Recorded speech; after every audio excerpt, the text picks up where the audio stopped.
But I was a former Muslim, so if there's no Muslim to answer this, when I used to be a Muslim, I never, the way we think about it, when I was a Muslim, I never thought calls on killing non-Muslim were evil. Actually, we always, Islam really makes your mind think differently from logical Western thinking. We can incorporate two opposite ideas at the same time and feel perfectly comfortable with it. For instance, we used to learn that Islam is a religion of peace. And at the same time, we didn't feel any conflict when we would say, but go kill the Jews. We never thought about it as it conflicts the value system of logic. And this is the tragedy that most Muslims, the majority of Muslims, have no clue about the religion analytically. To them, it's all emotion. It's my father's religion. It's the only religion I can believe in, and it has to be right. We were told the Quran, word by word, was from God directly, and the way they recite it is so rhythmic and so emotional that really it feels very chilling. I mean, until today, if you hear the men recite it, he could be saying in the recitation, kill the infidels, but it sounds so holy. So holiness and killing are not something, when you're a Muslim, they don't conflict with one another. It has become such a sick ideology that Muslims must wake up and examine the religion, really examine the religion. But until today, they don't have the courage to do that. After the revolution in Egypt, I didn't see one person in Tahrir Square carrying a sign that says separation of mosque and state, even though that they know very well that if they apply Sharia, they will never have a democracy. I'd like to add a bit to that about the peace by giving you a quick historical anecdote you might find useful, which is basically the word peace in Islam has an etymological connection to the word submit. And this is actually sort of the game that a lot of Muslims play. They say Islam means peace, and in a way it does. Salam comes from the same root as Islam, which is submit, which is the name of the religion. And it's a kind of a historical thing that Muhammad, according to Islamic tradition, used to send letters to the early Christian kings, for instance, in Egypt and in Constantinople. Islam, Teslam. And he would say, Eslam, Teslam. And basically what that means is submit, have peace. And so there's a corollary between submitting, which of course brings about a lot of violence and bloodshed and killing, and then that leads to peace. And so that's why, going back to your question, how is this religion of peace if you're out to kill people? The logic is that I'm out to kill them to create peace because they're so, they're not cooperating. They're the bad guys. So we have to break them and make them submit, and then it's peace. Also remember, Islamic law is the law of Allah, who is the supreme God. And so it's perfect justice. So the idea is to establish the rule of Islamic law over the world, which is peace. And so you have to kill people on the way to that. That's not violence. That's justice. It's jihad. And so you have a lot of Muslims condemning terrorism, and then when you look at their statements more closely, they're condemning Israel and the United States, but not like the Twin Towers or the Fort Hood shootings or something like that, because those things aren't terrorism. They're justice in the service of peace. If I may just start with a comment concerning President Obama's statement about slander. Slander, libel, defamation of character have certain legal definitions behind them. To speak the truth about Muhammad is not to slander him. So I would be, as a Christian, in support of that statement, that we shouldn't slander people. But his misunderstanding of Islam and the facts is what causes him to think that the truth is slander, because the reality of Islam is so unnatural and abhorrent to the Western culture. So I can understand somebody confusing the two. Well, also in Islamic law, there's a definition of slander that's different from that of American law. In Sharia, the definition of slander is telling something about someone that they don't want known. It could be true, but if they don't want it known and you tell it, that's slandering. So see, when I write a book about Muhammad and say this is what they say Muhammad said and did, that's slandering Muhammad, because they don't want Westerners to know those things, even if they're all true. It's even more comical, just to add to that, and it's based on something you just said, Nani, which is basically, like, as you do, I watch a lot of Arabic programs of these sheikhs and these Islamic clerics, and they'll say all the same things that if I say it, I'm a terrible human being. And the difference is they say it and they take pride in it. You okay, but they say it and they take pride. Okay, so for instance, I'll see a program of an Islamic cleric saying it's okay to marry a girl. It really doesn't matter her age. Now they've concluded 6 or 9 is not the point. Her age. The point is, can she bear the weight of the man? Therefore, if a 5-year-old is a strong girl and can, then that's okay. And he'll say it and he's proud of it and he'll evoke the Prophet of Islam, okay? And there's no problem with that. He's a great sheikh. But if I say it, I'm saying it with a bit of criticism. We're both stating the same thing, but it's exactly why am I saying it? I'm saying it to be critical. He's saying it and he's supporting it. Another Muslim cleric will come and say and complain about how if we really want to fix our economy, we need to do what Muhammad did, which is go on a jihad, raid people, steal their stuff, enslave them, and sell them in markets. And he'll get a loud, thunderous applause for that. But if I say it and then I'm being critical and saying this is not how it should be, then I'm the bad guy. So it's a lot of it has to do with the value judgment, which is sort of something that's been conveyed here. For instance, Muhammad he used to tell people that the urine of the camel and his own urine would cure diseases. Muhammad's urine, okay, that's in some hadith. And today in Egypt, because they're becoming so Islamist, there is a clinic that opened to sell camel urine because Muhammad said so. If I laugh at it and write an article criticizing it, I'm saying doing slander against Islam, even though they're doing it. So they are ashamed. I mean, come on, let's face it. What kind of religion kills people who insult them? They must really don't have enough confidence in themselves. Islam is a religion that has the least confidence in itself, and that's why any little criticism rocks them. I mean, it goes crazy because they cannot answer you logically. They cannot defend themselves logically, so they resort to terror and violence. The Quran itself says, "O you who believe, do not ask about things which if made plain to you will make you uncomfortable." And so even among Muslims, they say, and they quote the Quran, don't ask too many questions. Don't ask any questions. Believe in it as it is. And that's why when Muslims live in the Middle East, nobody criticizes Islam because it's a crime. But we come to America here, and suddenly Americans are asking us questions, very innocent questions, and we're just like, oh my God, how dare they ask us this question? We've never been asked this question in the Muslim world. You must hate Islam. You must be hating Islam. You're supposed to accept what we tell you as is. And that's why I left the religion. Now, to follow that with the question, for the layperson, seeing that there are so many sects within Islam themselves and different divisions, how would you approach Muslims concerning the primary source materials, and how would you reference them so that they carry some weight?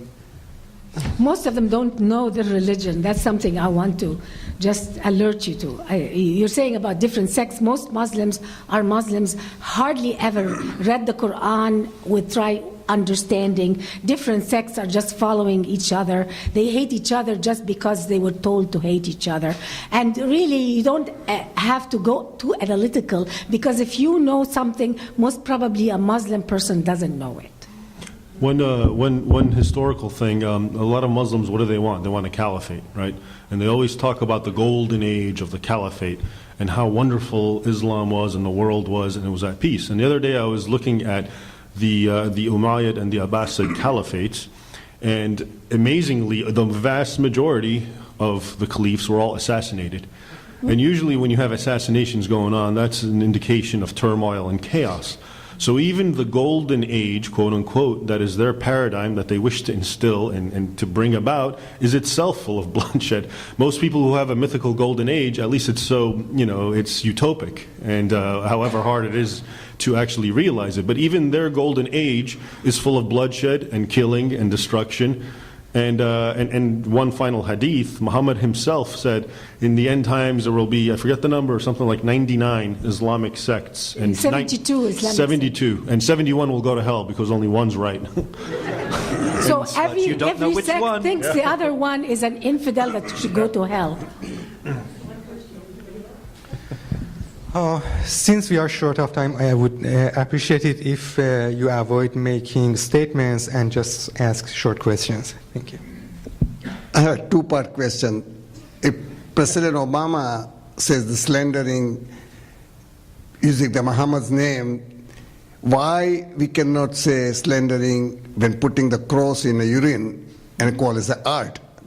Also defaming Mary or Jesus. It's a flagrant inconsistency. Because the that's Christians don't go and riot and kill and burn. Yeah. We're cowards. We're basically cowards. That's why we give too much respect No, but if Christians did riot and burn, Obama would have no problem slapping Same, them down. same. No, Yeah. he would put them in Same. jail, and Yeah, he would. oh, yeah. And how dare you? This is unacceptable. This is reserved for Muslims because Muslims, we kind of They have kind to of treat get the them pass. nicely because they're so violent. That's the logical. But Christians know better. So if you're violent, you go to jail. Yeah, oh yeah. We won't tolerate that. Okay, second part. If I say Jesus Christ is the only way to God, not Muhammad, is it a slandering or is it a hate crime? Don't say it in Pakistan, front of yeah. a Muslim. You go to jail in Pakistan for saying that. It could be lynched by a mob. This is how they victimize Christians in Talk about Pakistan. here, that. Well, it's getting to be that way here. This is the thing, that we're talking about free speech tonight, and if we want to look at what that would look like, we can look at the Section 295C of the laws of Pakistan and see how it's applied in Pakistani society. And I'm sure you're well aware that Christians are routinely victimized by the blasphemy laws in Pakistan, and that's exactly the law that they want to bring to the United States. And it's exactly the case where a Muslim who wants the land that a Christian owns, or his car, or something that he's got, he goes and he says, "Do you believe Muhammad is a prophet?" And the Christian says, "I don't believe Muhammad is a prophet." He accuses him of blasphemy. The guy's arrested. If he's acquitted, then a mob kills him, and the Muslim can take whatever it is of his property that he wants. This is the blasphemy laws in action. And so that's what's coming. Don't be Watch a Christian in a Muslim world and own a diamond store or a jewelry store, because you can be accused of blasphemy, shot and robbed. Thank you. The UN resolution that you mentioned in the beginning was 1618 or That's right. 1816. Is there any way that can be undone? What would be the necessary steps, if there are any, to have that commitment, from the president withdrawn? Well, I guess the president could just withdraw it. I mean, we're not technically bound at this point. This is the showdown I was mentioning that has to come. Whether we are going to hold ourselves bound to international laws that contradict the Constitution, or whether and that have been agreed to by the United States government and thus constitute treaties, or whether the United States Constitution will trump them. And that has not yet been decided. But right now it would seem clear that if we had a president who affirmed the freedom of speech and said that there would be no law that would infringe upon the freedom of speech, then that would be enough to do it. The problem is we don't have a president like that. We're not going to have one for at least 4 years, and he could do a great deal of damage in the meantime. What policies would you like to see the Obama administration implement to improve freedom of speech here, or even foreign policy to bring more stabilization to the Middle East? Mass resignations.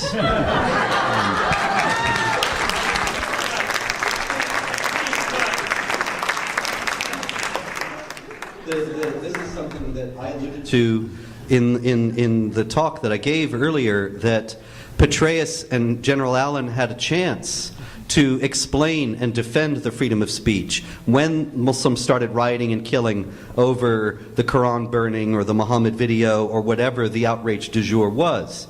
And they didn't. And this is what they ought to be doing. They ought to be explaining why the freedom of speech is so important and why even Afghanistan would benefit from having it, and even Pakistan, and even Egypt, and so on. They ought to be, I mean, we really ought to have been doing this for years. We instituted constitutions in Iraq and Afghanistan that affirmed Sharia as the highest law of the land. And that was all about, you know, we're all about the will of the people and democracy and so on. But what we could and should have done when we had the opportunity, and what I was saying at the time, was that we should have stood up for our own values and stood up for the oppressed Christian minorities and Hindu minorities and non-Muslim minorities in general in those countries, and brought to those countries and anywhere else where we could, not militarily necessarily, but just as a society held as the highest values, equality of rights of all people before the law, including women, the freedom of speech, the freedom of conscience versus the death penalty for apostasy, and so on. And if we had affirmed those things and insisted that governments in those countries, if we were going to be propping them up militarily, would have to adopt those things, well, the situation would be very different today. There is another thing that I'm noticing in the last few years since Obama took office, that our media and our educational system is making any criticism of Islam almost a shameful thing.